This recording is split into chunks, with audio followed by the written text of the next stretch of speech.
Hi Tina, xin chào mọi người. Hôm nay Tina rất là hồi hộp vì Tina sẽ lại chia sẻ một cái tập về những cái trải nghiệm riêng của Tina, những cái gì nó hơi riêng tư một chút xíu. Hôm nay cái đề tài của mình sẽ là thần thông.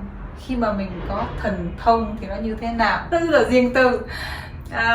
Nhưng mà hình như tất cả mọi người cảm thấy là rất là thích thú với những cái câu chuyện riêng của Tina, cho nên Tina sẽ chia sẻ. Nhưng mà Tina cũng muốn nhấn mạnh là Tina chỉ có được cái thần thông và cái sự trải nghiệm về cái thần thông cái thời gian đầu tiên, khoảng chừng nửa năm đến một năm đầu tiên thôi. Sau đó cái thần thông nó mất. Nó mất là do cái việc là trên thực tế cái thần thông nó không phải là của mình, mà nó chỉ là đồ vay mượn.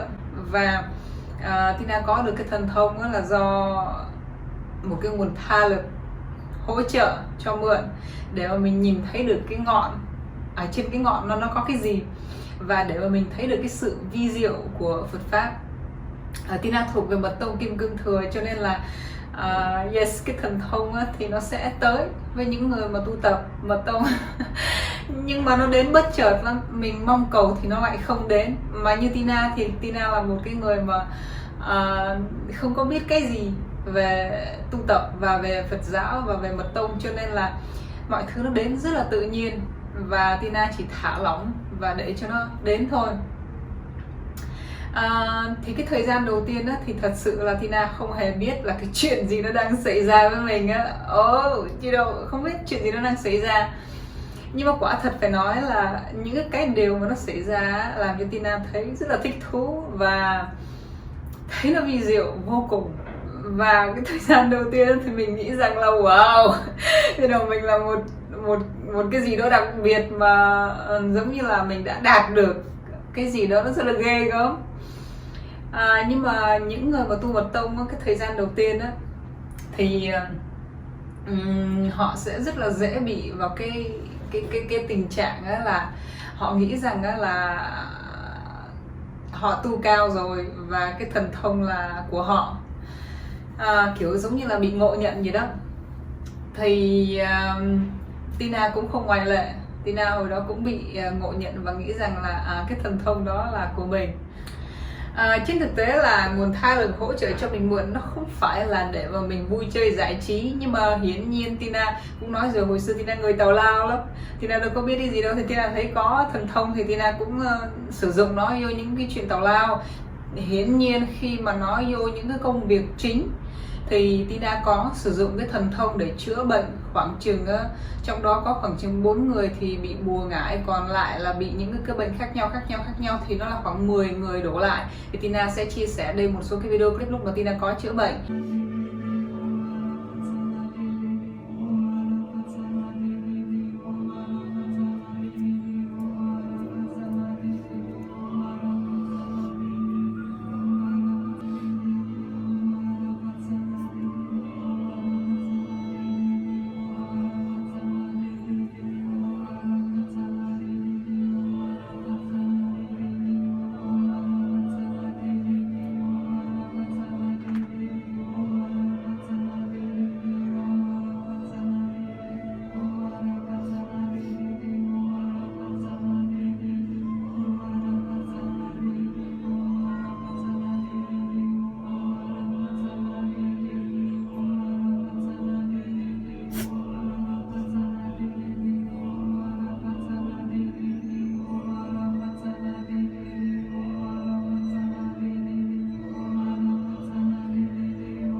bệnh.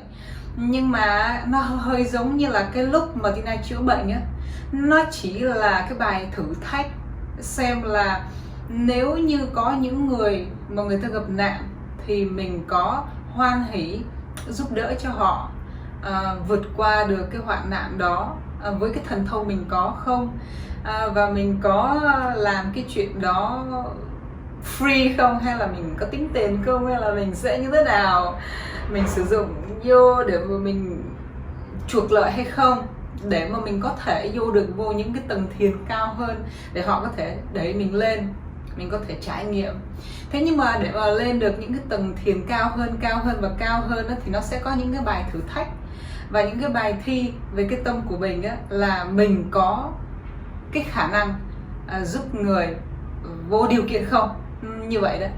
Thì cái bài thi khi mà mình vượt qua rồi ấy, thì mình sẽ được vào những cái tầng thiền khác nhau. Thật ra là khi mà mình có được cái thần thông ấy, thì nó rất là ngộ, là mình nói chuyện với lại con vật á, mình không cần nói bằng miệng, mình chỉ gửi cái ý thôi là cái con vật đó nó hiểu được mình đang muốn truyền đạt cái gì. Giống như là mình có thể truyền đạt được cái thông tin cho nó để nó làm một cái gì đó theo ý mình. Thì Tina cũng chia sẻ đây, cái lúc đó là Tina đang bị bệnh và có một cái chú bướm mới tới, sẽ chia sẻ cái video clip đây.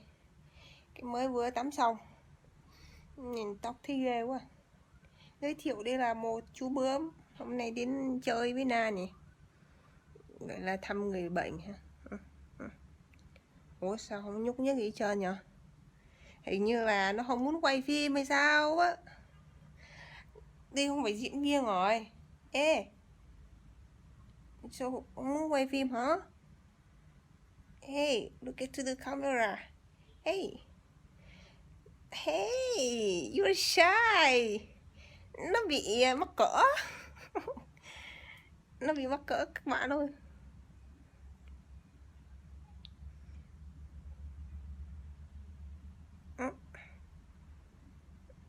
Bình thường bay đẹp lắm mà, sao kỳ ta.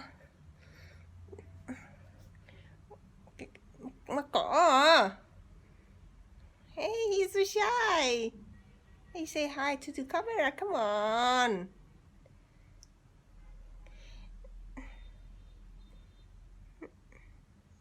Yeah, you have lots of beautiful colors. Yeah, oh, yep. Yeah, đúng rồi, biểu diễn cái coi. Đúng rồi, cho mọi người thấy cánh đẹp của bướm xem nào. Nào, biểu diễn cái coi. Yep, okay, that's right, good.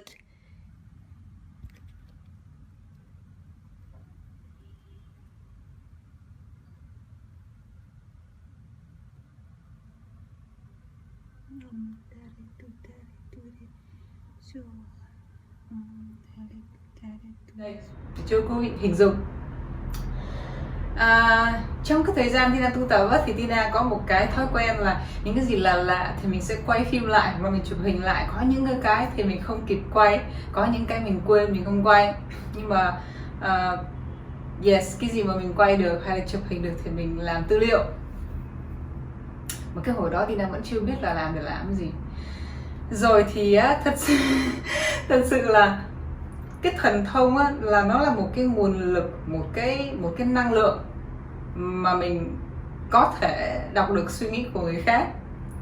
Ví dụ chẳng hạn một người bạn đang đi trên cái con đường đó và họ chuẩn bị gặp mình trong cái quán cà phê, thì mình có thể sử dụng cái thần thông đó. Cái này là tào lao thôi, nhưng tại vì Tina hồi xưa tào lao chưa có biết cái gì cả, cho nên Tina sử dụng nó vô sai mục đích. Cái sai mục đích nha, chứ không phải là có thần thông để làm chuyện tào lao này đâu. Thì lúc đó tại vì thật sự là như thế này, khi mà mỗi lần mình xài cái này á, là nó tốn rất nhiều năng lượng. Và quý vị nghĩ đi, tu tập đạt năng lượng á, để mà có được một cái khoản năng lượng, một cái phần thần thông như thế này, xong rồi mình sử dụng như một cái chuyện tào lao mí lao như vậy á, thì thật sự là không có nên. Nhưng mà cái hồi đó thì Tina đâu có biết đâu, thật ra là Tina cũng chưa có biết là chuyện gì nó đang xảy ra với mình. Thì cái lúc đó đó là Tina mới nhắm mắt rồi bắt đầu xem là cái người đó đang đi tới đâu, rồi người ta mặc cái gì rồi người ta mặc đồ gì. Mình nhìn thấy cái giày, mình nhìn thấy cái đôi vớ, xong rồi mình nhìn thấy rồi trời ơi, mình nhìn hơi quá đà, mình nhìn thấy hết cả bên trong luôn. Thì mình nhìn thấy kể cả cái quần sọc người ta mặc màu gì, nó có những cái sọc như thế nào, và bên trong nó có cái gì mình nhìn thấy hết rồi. Xong mình nói trời ơi, mình nhìn hơi quá. Cái xong rồi khi mà cái anh bạn này anh tới á, thì trên cái máy iPhone của Tina là Tina đã biết hết rồi. Anh tới là anh sẽ mặc đồ như thế này, quần màu này, rồi cái quần sọc ở bên trong cái quần nó màu gì, nó có cái sọc như thế nào, rồi cái đôi vớ là sao, cái giày là sao. Và khi mà cái anh này anh tới, lúc đó mình mới đưa cái iPhone cho ông bạn này xem nó, chứ ông đi từ xa là tôi đã thấy được ông đi đường nào và ông mặc cái đồ gì. Thì ông này ông mới sao mà hay quá vậy, thì mình mới nói không biết là sao, anh đi là em nhìn thấy hết á. Thì anh bạn này thì anh cái hồi đó anh cũng tu tập, nhưng mà anh là bên Nguyên Thủy. Thì trong cái quá trình mà Tina tu tập á, thì Tina biết được cái anh bạn này, Tina biết cái anh bạn này cũng 10 năm, nhưng mà trong cái lúc mà Tina tu tập somehow cái anh này cũng tu tập. Thế là trong cái thời gian đó mà khi mà mọi thứ bị cắt hết, giống như là các vị hộ pháp, các vị thầy vô hình á, sẽ cắt những cái mối nhân duyên mà nó không còn phù hợp nữa, sẽ cắt những cái mối quan hệ mà nó sẽ đưa mình ra khỏi cái con đường chánh pháp hay là cái con đường tu tập. Nhưng mà tại vì á, Tina hồi xưa là một cái người hướng ngoại và luôn luôn có rất là nhiều bạn bè, và lúc nào cũng đi ra ngoài đi chơi, và không bao giờ ở nhà. Thế bây giờ bắt mình ở nhà mà không có một cái người gì để chia sẻ, rất là cô đơn trong cái con đường tu tập của mình. Thì giống như là các ngài xoay chuyển như thế nào đó, tự nhiên cái ông này cũng tu tập. Tina biết cái ông này khoảng 10 năm, thì ông này cũng tu tập. Xong rồi ví dụ 1 tuần 2 tuần đó, thì Tina lại được đi gặp người ta, giống như đi uống cà phê cà pháo, xong bắt đầu chia sẻ về những cái này về những cái kia. Anh này thì anh bên Nguyên Thủy, nhưng mà somehow cái lúc đó anh này cũng có thần thông.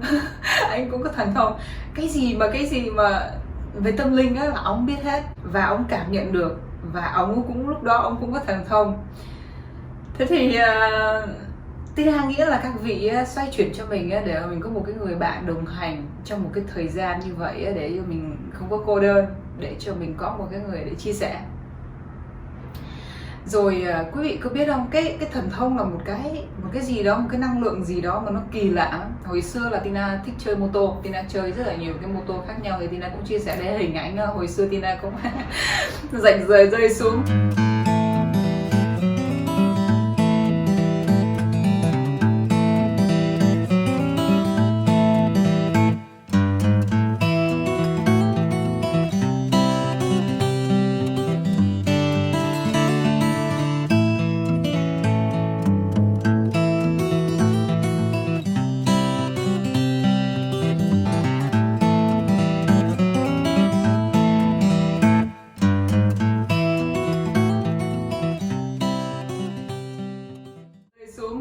Thì cái lúc đó Tina đi trên cái con đường á, mà cái đường đó nó rất là đông, đường nó đông, mà Tina đi nhanh lắm, mà Tina lách, mà bình thường thì mình sẽ có cái sự lo lắng, không biết là mình đi như thế này mình có va vào cái người này không, cái người này lát nữa có quẹo qua bên trái không.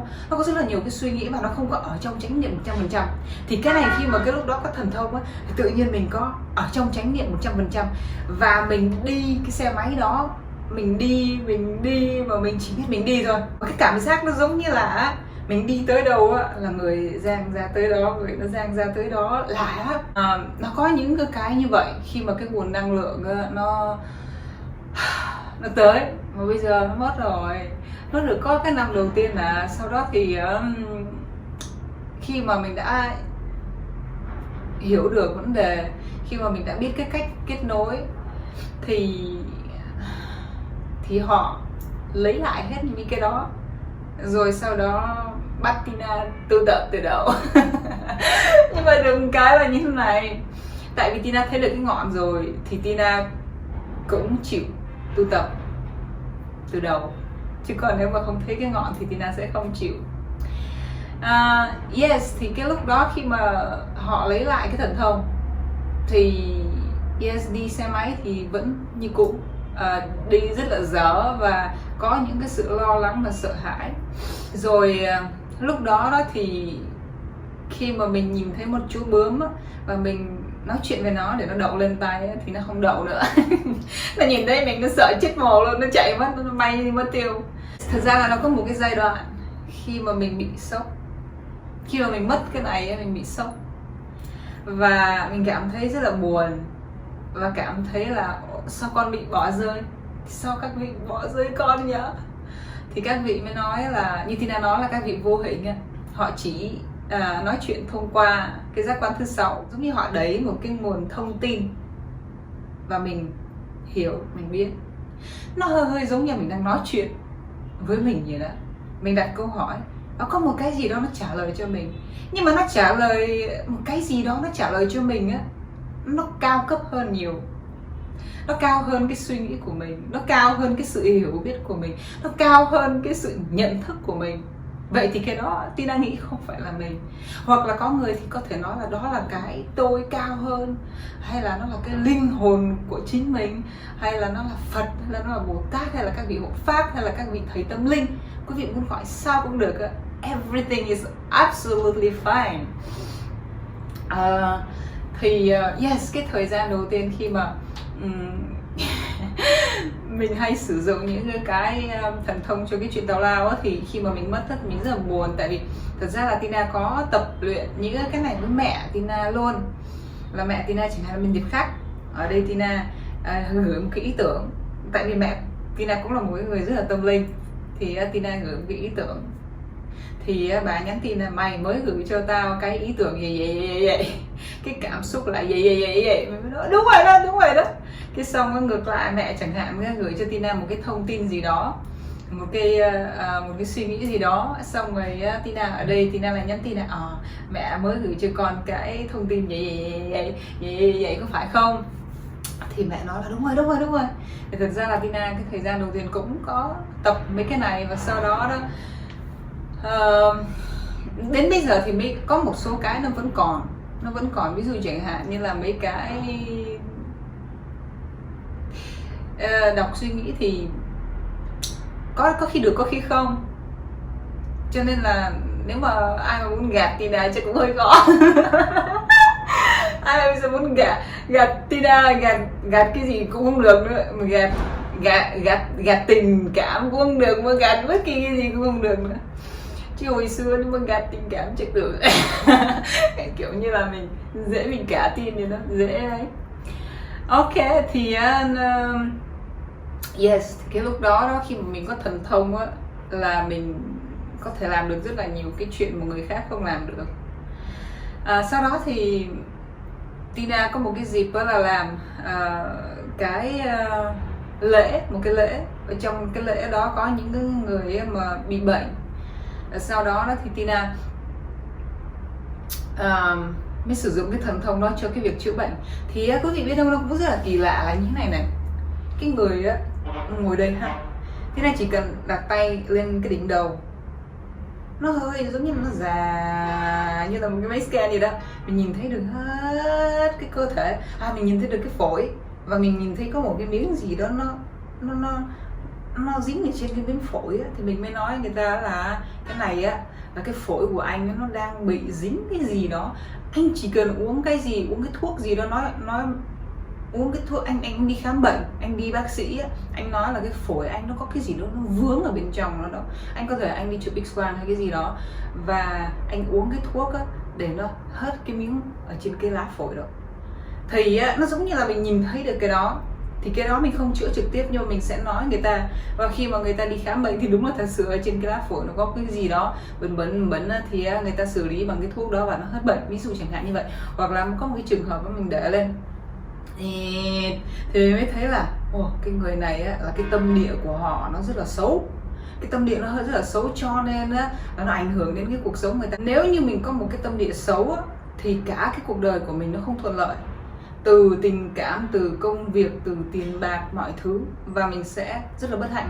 Thì khi mà tay lên á, thì mình nhìn thấy được cái tâm địa của người ta như vậy á, thì ngay lập tức là mình sẽ đẩy một cái nguồn năng lượng á, thông qua cái trên cái đỉnh đầu nó có một cái điểm, mình để lên thì ở trên này nó cũng có một cái điểm, mình để lên như thế này, xong nó đẩy cái năng lượng từ bên mình sang người ta, đẩy xuống đẩy xuống từ trên cái đỉnh đầu, từ nó xa ra thì họ sẽ bị nhiễm bởi cái nguồn năng lượng của mình đang đẩy. Nhưng mà cái người mà đang đẩy năng lượng phải là một cái người mà thật sự đang rất sạch. Nếu như bây giờ Tina mà đẩy, Tina không bao giờ dám đẩy. Tại vì nếu như bây giờ mà Tina đẩy thì nó sẽ bị mix với những cái tào lao. Tại vì hồi xưa đó là năng lượng của các vị thông qua người mình, năng lượng đó là năng lượng mượn.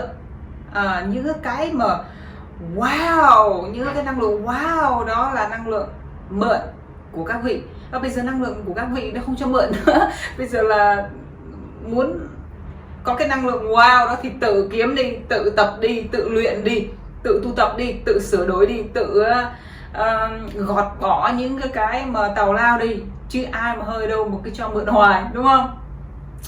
Thế thì Tina mới biết rằng đó là bây giờ Tina là Tina, nó vẫn mix giữa cái đời thường, giữa những cái tào lao, giữa những nghiệp cũ mà nó chưa chuyển hóa được, và giữa cái việc tu tập. Cho nên là nếu như bây giờ mà mình đẩy cái năng lượng của mình vô là nó vừa vào cái năng lượng tu tập, nhưng mà nó vừa vào cái tào lao của chính mình, cho nên là không làm được nữa, tại vì cái năng lượng nó sẽ không ok. Như Tina nói là họ chỉ cho mình mượn một cái thời gian đầu tiên vậy thôi, cho bạn trải nghiệm, cho bạn thi những cái bài thi rồi tốt nghiệp rồi thì thôi nhá, rồi chúng ta lấy lại về. Bây giờ cô tự tu tập đi, cô tự tu tập để cô tự có những cái đó. Nhưng mà tu tập không phải là để có thần thông, cho nên là những người nào mà tu tập mà canh me để mà có thần thông á, thì cái thần thông nó lại không đến. Tại vì cái thần thông nó đến bất chợt, tự nhiên wow, tự nhiên nó có, cũng biết sao. Em nhớ là đi quay cái bài Inseparable, và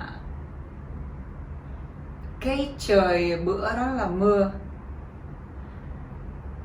và cả đoàn phim mới chờ để cho tạnh mưa, mà nó cứ mưa hoài, mà cả đoàn phim 2 chiếc xe máy móc các thứ đi ơi, tốn kém như thế mà mưa thì sao mà được. Thì cái lúc đó Tina nhớ là Tina có mang một cái viên bên Tây Tạng hay bán để nói chung là một cái viên, lúc đó có nhân duyên để có được những cái viên đó. Thì mà Tina chia sẻ những cái này á không phải là để khoe nhá, Tina chia sẻ để mà quý vị có cái niềm tin vào những cái điều vi diệu, rằng thật sự tất cả những cái này nó có thật. Tuy nhiên không phải là tu tập để có cái này. Có thể là các vị sẽ hỗ trợ và cho quý vị xem một số cái thứ lạ, hoặc là cho quý vị trải nghiệm một số cái lạ, nhưng mà với mục đích là tu tập chứ không phải là với mục đích để giải trí. Cho nên là Tina cũng nhấn mạnh cái này ở đây. Thế là nó mưa tầm tã thì Tina có cái cục đó, và lúc đó Tina nhớ Tina mang cái cây kim cang, và Tina có mang cả những cây chuông đó. Thì Tina mới đốt lên xong Tina rồi Tina biết cách làm. Nhưng mà thật ra là cái lúc đó mình biết cách làm và mình làm được, chứ bây giờ mình không làm được nữa. Đó là cái là Tina nói đó.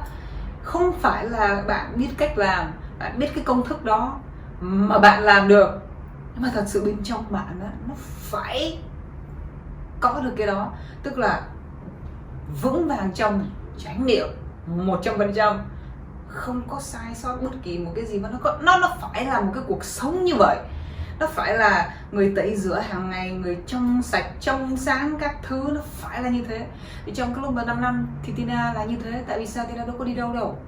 Còn bây giờ Tina lại phải đi làm lại quay lại cái đời thường, thì hiển nhiên Tina sẽ bị nhiễm độc, nhiễm từng người này, từng người kia sân si, người kia đố kỵ, xong bắt đầu cứ ném vô người mình ở đây mình nhận. Thì dù ít dù nhiều mình vẫn bị ảnh hưởng, và nó không còn được trong sạch, trong lành như pha lê nữa. Muốn như pha lê thì lại phải hẳn ra khỏi cái xã hội. Mà như vậy thì không đi làm được, không vẫn phải đi làm, tại vì mình không phải là xuất gia đâu, mình vẫn phải kiếm tiền, mình vẫn phải làm cái này làm cái kia, làm cái nọ, đời nó có ý nghĩa. Chừng nào mình xuất gia rồi thì mình không nói, nhưng mà bây giờ xuất gia nó cũng khó nữa. Ta mua thôi, bây giờ mỗi người mỗi duyên đi. Thì bây giờ nó không còn được cái đó, nhưng mà cái lúc đó là mình các thứ là quý vị biết không, 1 phút thôi vừa làm xong cái bắt đầu từ bạn có thể thấy được cái mây á, nó từ nó biến đổi và nó tạnh và nó thật sự là quả đàn phim á. Wow, chuyện gì nó xảy ra vậy trời ơi. Thì Tina thật sự là nói là yes, thì Tina có cái trải nghiệm đó. Tina làm cái đó lúc mà quay cái bài Inseparable. Thì thật ra là cái bài Inseparable nó cũng liên quan tới tâm linh, mình cần phải hoàn thành cái bài đó. Thì cái bài đó lại là một cái bài cho cái bộ phim của mình, phim Hạt Giống Thức Tỉnh. Và cái phim Hạt Giống Thức Tỉnh ấy, là một cái bộ phim để làm cho mọi người thức tỉnh.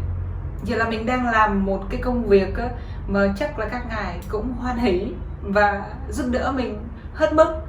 Tina ví dụ làm những cái gì đó về chia sẻ về tâm linh các thứ thì các vị cũng hỗ trợ hết mức chứ, tại vì đó là những cái điều mà chính các vị cũng muốn chia sẻ mà. Thì như Tina nói là thông qua con người mình á, là Phật cũng đi qua người mình, Bồ Tát cũng đi qua người mình, quỷ ma cũng đi qua người mình. Cái kênh của mình bật được cái nút gì á thì cái đó nó sẽ thông qua người mình á, và nó sẽ tản ra và nó sẽ lan tỏa. Tại vì á, họ không có cái thân hình, đúng không? Quỷ ma cũng không có thân hình, Phật cũng không có thân hình, Bồ Tát cũng không có thân hình á. Và họ sẽ đi thông qua một cái máy, và mình sẽ làm ra và lan tỏa ra một cái gì đó là tùy thuộc cái kênh của mình đang bật cái nút gì. Nên là quý vị có hiểu cái ý của Tina không? Đấy, thì quý vị có thể tưởng tượng là có được tất cả những cái này xong khi mà nó mất thì buồn lắm á, thiệt luôn á. Tự nhiên rất là buồn. Có nhiều người hỏi Tina là thế chị Tina ở trong nhà một mình như thế suốt thời gian bao nhiêu năm như thế, chị có cảm thấy buồn không, cô đơn không? Thì Tina muốn nói là Tina không hề cô đơn, không hề buồn. Tại vì cái thời điểm mà Tina ở nhà một mình thì cái thời gian đó họ luôn luôn có mặt. Nhất là mấy cái năm đầu tiên á, nửa năm, 1 năm đầu tiên, cái năm thứ 2 còn, năm thứ 3 bớt, năm thứ 4 bớt, rồi năm thứ 5 là nó mất luôn. Thì các vị lúc đó là giống như là họ ở trong nhà mình không biết vị đó là ai, họ vô hình hết. Và nó sẽ có những cái vai vế, thì mình cứ gọi đây là một cái vị mà hướng dẫn tâm linh. Một cái vị hướng dẫn tâm linh thì luôn luôn ở trong nhà và đều giống như chơi với mình, nói chuyện với mình, đưa cho mình những cái ý tưởng, hay là nó có nhiều cái rất là vi diệu và mình sống trong cái sự vi diệu đó. Cho nên mình không có cảm thấy cô đơn, vì luôn luôn có người ở nhà. Mình cảm nhận được họ rất rõ ràng. Khi mà họ không còn ở bên mình nhiều nữa thì mình cũng sẽ cảm nhận rất rõ ràng là họ không còn nữa. Tuy nhiên nếu một cái chuyện quan trọng mình gọi họ thì họ vẫn có mặt. Nhưng mà tại sao họ không còn có mặt thường xuyên nữa là như thế này. Hồi xưa họ có mặt thường xuyên để họ làm một cái, để họ làm bạn với mình, để mình không cô đơn, để mình không bị stress, trầm cảm. Tại vì nếu như mình từ một cái người mà hướng ngoại mà bỗng nhiên bắt mình hướng nội và bắt mình tụ tập ở trong nhà như thế thì ai mà chịu được. Thì theo Tina nghĩ là cái này là do lòng từ bi của họ. Ok, cái cô bé này, đứa con nít này chưa có hiểu được cái này, chúng ta phải ở đây với cái đứa trẻ này để huấn luyện nó, chơi với nó, cho nó ăn kẹo, cho nó đồ chơi. Đến khi nó lớn lên rồi thì chúng ta có thể rời khỏi đứa bé này.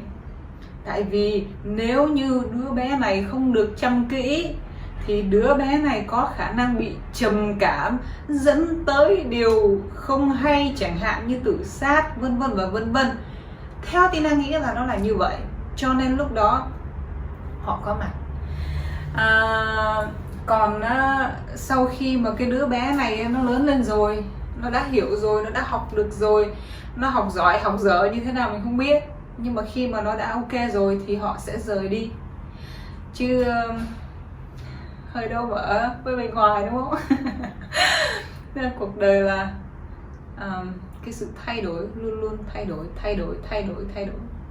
Yeah, thì bây giờ nếu mà mình muốn có cái đó thì cứ tu tập thôi. Tu tập thì tự động nó sẽ có, mình tu giỏi thì nó sẽ có, còn mình tu dở nó sẽ không có.